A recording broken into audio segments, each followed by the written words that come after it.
हाँ जी बच्चों, तो मैं आशा करती हूँ कि आप सभी इस कोविड के समय में घर पर ठीक होंगे और पढ़ाई अपनी जारी रखे हुए होंगे।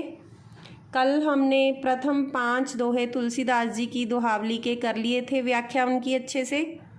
आज हम छठे दोहे से शुरू करने जा रहे हैं। अगर आपने इसका भाग प्रथम नहीं देखा दोहावली व्याख्या का, तो पहले आप वो देख लीजिए, उसके बाद ही ये सुनिए। तो आज छठे दोहे से हम शुरू कर रहे हैं। सर्वप्रथम हम दोहे को ध्यान से पढ़ते हैं। गिरिजा संत समागम सम, ना लाभ कछुआन, बिना हरि कृपा ना होई सो, गावही वेद पुराण। इस दोहे में कठिन शब्दों के अर्थ मैंने आप लोगों के लिए लिख दिए हैं। ध्यान से पहले आप अपनी किताब पर पेंसिल से उनके अर्थ लिख लीजिए। गिरिजा यहाँ पार्वती का नाम है, पार्वती गिरिजा। संत समागम का भाव है सत्संग, सम मतलब समान। ना लाभ कछु आन, आन मतलब कोई अन्य दूसरा लाभ नहीं है। पूरी प्रथम लाइन का अर्थ हुआ, यहाँ पर संतों के सत्संग की महिमा का वर्णन किया हुआ है तुलसीदास जी ने। और ये प्रसंग शिव शंकर पार्वती से कह रहे हैं कि हे गिरिजा, इस संसार में संतों के संग बैठकर सत्संग करने का या समागम करने के समान और कुछ अन्य दूसरा लाभकारी नहीं है। संतों की सत्संग के से ही जो लाभ प्राप्त किया जा सकता है वो कहीं और से प्राप्त नहीं किया जा सकता। दूसरी लाइन, बिना हरि कृपा ना होई सो, परंतु संतों की यह महिमा या सत्संग बिना हरि कृपा के, बिना श्री राम की कृपा के प्राप्त नहीं किया जा सकता। गावही वेद पुराण, गावी मतलब गायन करना, गायन करना। ये हमें वेद पुराण ही बताते हैं कि संतों की सत्संग का लाभ तभी लिया जा सकता है अगर हमारे ऊपर श्री राम की कृपा हो। इस पूरे दोहे का अर्थ आप समझ चुके होंगे। यहाँ पर दोबारा से सुनिए। यहाँ पर शिवजी पार्वती से कह रहे हैं कि हे पार्वती, संतों के सत्संग के समान कोई और चीज़ इस संसार में लाभकारी नहीं है, लेकिन यह सत्संग की महिमा या सम्मेलन हमें तभी प्राप्त हो सकता है अगर हम पर श्री राम की कृपा हो। ऐसा वेदों और पुराणों में कहा गया है, गायन किया गया है। इसके बाद हम 7वें दोहे पर चलते हैं, जिसमें मनुष्य को कुछ अच्छे गुण सिखाए गए हैं। पर सुख संपत्ति देखी सुनी, जरी जे जड़ बिन आग, तुलसी तिनके भागते, चले भलाई भाग। पहले कठिन शब्दों का आप अर्थ लिख लीजिए। पर मतलब दूसरों के, सुख और संपत्ति को, देखी का भाव है देखकर, सुनी का सुनकर। जरही मतलब जलते हैं, जड़ का भाव है मूर्ख, बिनु बिना आग के। इस प्रथम सत्र का अर्थ हुआ, इस दोहे की प्रथम लाइन का अर्थ हुआ कि जो लोग दूसरों के सुख और संपत्ति को देखकर या सुनकर बिना आग के ही जलते हैं, जो मूर्ख लोग दूसरों के सुख और संपत्ति को देखकर या सुनकर बिना आग के ही जलते रहते हैं, यानी कि ईर्ष्या करते रहते हैं। तुलसीदास जी कहते हैं, तुलसी तिनके, तिनके का भाव है उनके, तिनके का अर्थ हुआ उनके, भाग मतलब भाग्य, ते से भाग्य से, चले मतलब चली जाती है, भलाई मतलब अच्छाई, भाग। तुलसीदास जी कहते हैं उनके भाग्य से खुद उनकी ही भलाई चली जाती है, भाग जाती है। भाव यह है कि उन्हें भाग्य में कुछ भी प्राप्त नहीं होता। पूरे दोहे का अर्थ हुआ, जो मूर्ख व्यक्ति दूसरों के सुख और संपत्ति को देखकर या सुनकर ईर्ष्या की अग्नि में जलते रहते हैं, उनके भाग्य से भलाई भाग जाती है, उन्हें भाग्य में कुछ भी प्राप्त नहीं होता। भाव यह है कि हमें ईर्ष्या की आग में नहीं जलना चाहिए। हाँ जी, तो चलो हम अपने अगले दोहे 8वें दोहे पर चलते हैं। पहले इस दोहे को अच्छे से पढ़ते हैं। साहब ते सेवक बड़ो, जो निज धर्म सुजान, राम बांध उतरे उगदी, लांग गए हनुमान। पहले आप कठिन शब्दों का अर्थ लिखेंगे। साहब का अर्थ हुआ स्वामी और सेवक दास। जो निज, निज मतलब अपने, निज का अर्थ है अपने। सुजान मतलब निपुण, निपुण।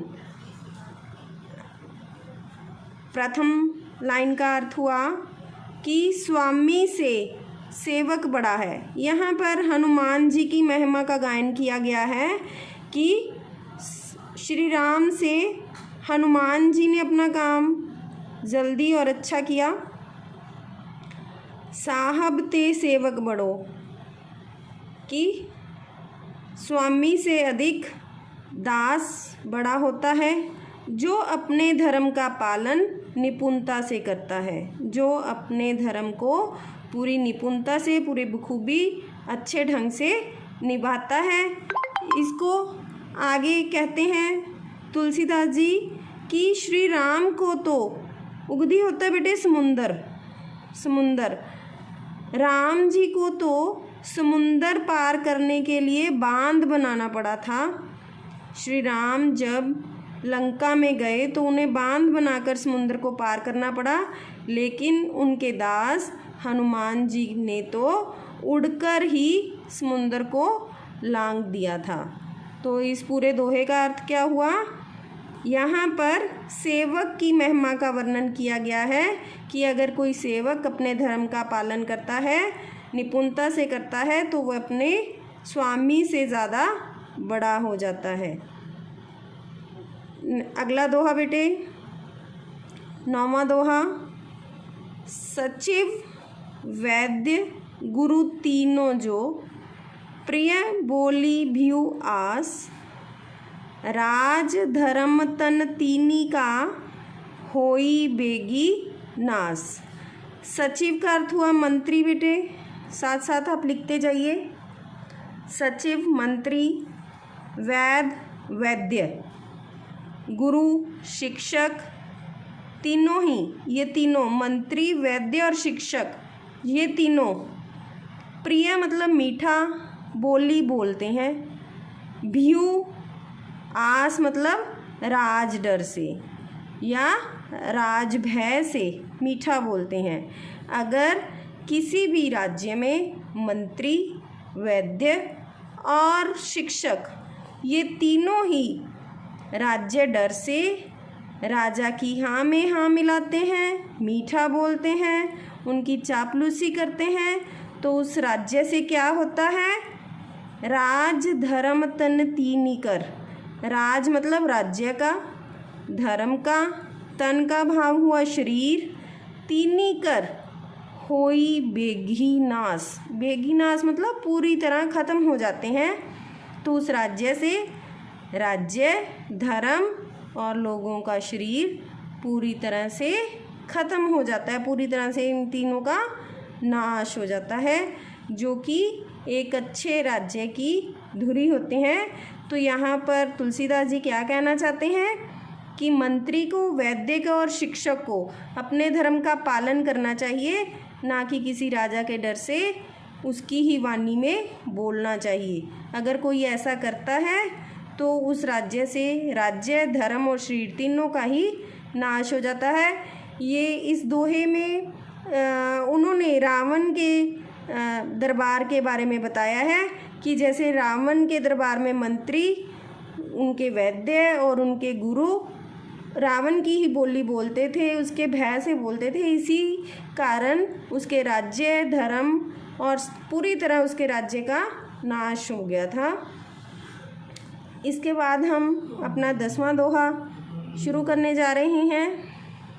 बिनु विश्वास भक्ति नहीं, तेहि बिनु द्रवी न राम। राम कृपा बिन सपनेहु, जीवन लह विश्राम। कि बिना विश्वास के भक्ति नहीं की जा सकती, कि अगर हमें भगवान पर विश्वास है तो भक्ति का फ़ायदा भी तभी है। तेहि बिनु द्रवी न राम, द्रवी मतलब दया करना, और बिना विश्वास की भक्ति पर श्री राम भी दया नहीं करते। श्री राम भी विश्वास की भक्ति के साथ ही प्राप्त हो सकते हैं।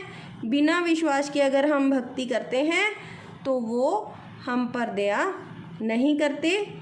अगली लाइन में तुलसीदास जी कहते हैं, राम कृपा बिन सपनेहु। राम की कृपा के बिना सपने में भी जीवन लय विश्राम, जीवन को आराम नहीं मिलता।